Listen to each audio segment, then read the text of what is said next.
નમસ્કાર મિત્રો, આજના વિડીયોમાં આપણે એક ગણિતનો પ્રશ્ન ઉકેલીશું.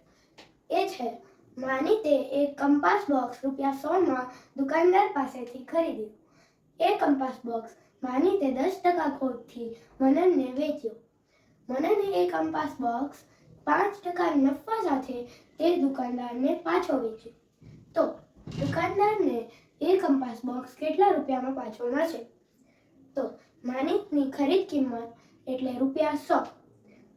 માનિકની વેચાણ કિંમત એટલે ₹100 ઓછા 100 ગુણ્યા 10%. હવે જો ટકાની નિશાની આપણે કાઢવી હોય તો આપણે મૂકવું પડે 100 10/100. હવે 2 શૂન્ય શૂન્ય ઉડી જશે એટલે વધશે 10. 100 ઓછા 10 એટલે ₹90. એટલે મનનની ખરીદ કિંમત એટલે માનિકની વેચાણ કિંમત એટલે કે ₹90. તો હવે મનનની વેચાણ કિંમત એટલે ₹90 વત્તા 90 ગુણ્યા 5% એટલે 90 વત્તા 90 ગુણ્યા 5 5/100 એટલે 90 પ્લસ 45/10. કારણ કે અગર આપણે આને ઉડાડવું હોય તો આ 0 0 કેન્સલ આઉટ થઈ જાય.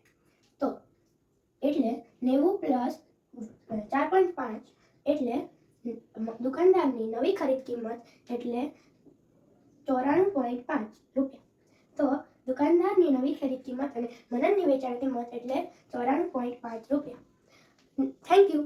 અમારા વિડીયોને લાઈક કરજો, શેર કરજો અને સબસ્ક્રાઈબ કરજો.